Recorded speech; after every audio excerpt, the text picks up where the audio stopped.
pupunta tayo sa Terra 28. Ito yung daan sa bandang likod kasi yung last video, naipakita ko na sa inyo doon yung harapan, yung may nakalagay na signage na Terra 28. Ayan.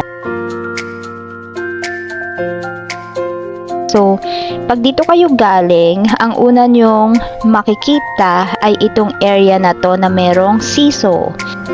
Open area naman to, kaya pwede kayo dyan mag-badminton, mag-exercise, or jogging. Ayun o, may path siya, may jogging path naman siya. Hindi lang pwede yung mag-biking. Ito dito sa area na to yung seesaw. Ayan, makikita nyo naman yung aking mag-ama o. First order of business, seesaw agad. Dito na tayo sa 28 Park and start tayo mag-stretching. Stretching muna.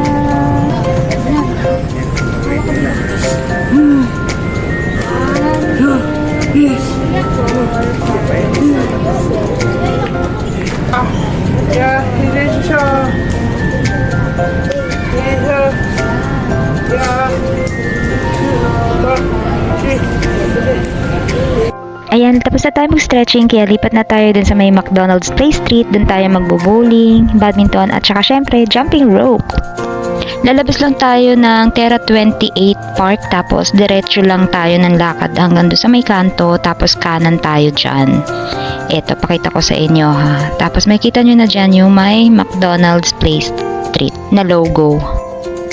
Ayan, kanan tayo dito guys. Napakalapit lang niya. Katabi lang siya nung Terra 28 na park. Konting lakad lang talaga.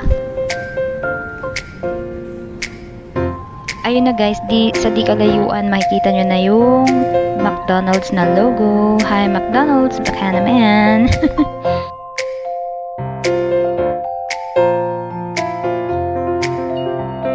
Let's go!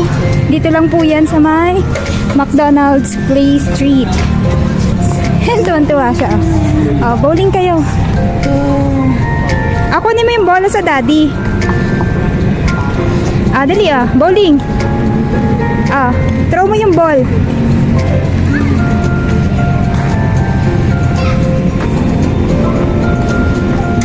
Yan. Yay! Isa pa. Good job anak, good job. Kuha yung ball. Wow, good job. Bowling. Sige, isa pa. Bowling. Sige, upo na lang. Good job! High five, nak.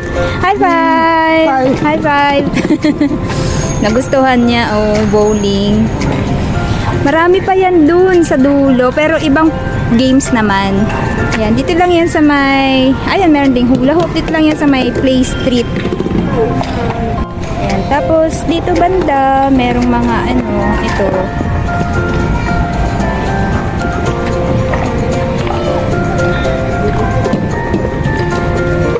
Paano ba ito ginagamit? Ko rin alam. Naiikot pala siya. Ayan na. Shoot mo, shoot. Dito ka sa malayo. Ikoy. Dito ka. Ayun, gaya man daddy. Dito ka sa malayo.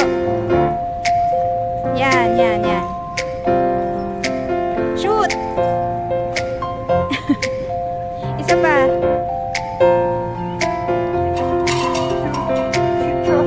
Mas gusto niya yung bowling. Mas gusto mo bowling.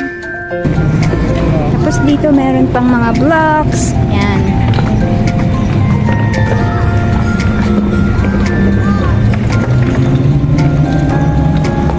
Yan. Ito na yung mga ibang toys. May tic-tac-toe. Tic-tac-toe. Tapos dito. Yan. Hanggang dun. Ayun lang. Hanggang dun. Doon sa dulo may go-kart pala. Pwede kayo dyan mag-blocks. Doon may go-kart. Ito go-kart. Ang dami pala ditong ito. Go-kart. Ayun, may go-kart. Ano kaya dito lang yun sa Terra 28. Tanong natin kung magkano yung go-kart. Go-kart rules. Ito pala. Play Street Go-kart rules. So, magkano po? 100 per 10 minutes. Thank you. Balik muna tayo doon sa mag-ama. Yan na yung dulo. Tapos ang maganda din dito, pwede rin kayo mag-badminton kasi kino-close nila yung buong kalye na yan tuwing Sunday.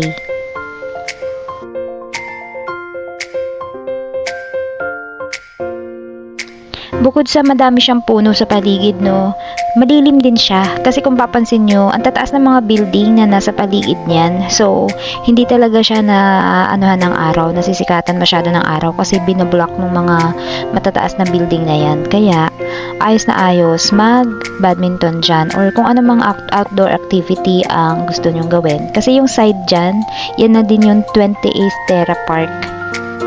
At syempre yung favorite ko sa lahat na gawin, yung jumping rope. Ang gamit ko dyan ay Jump Manila na beaded rope na OG.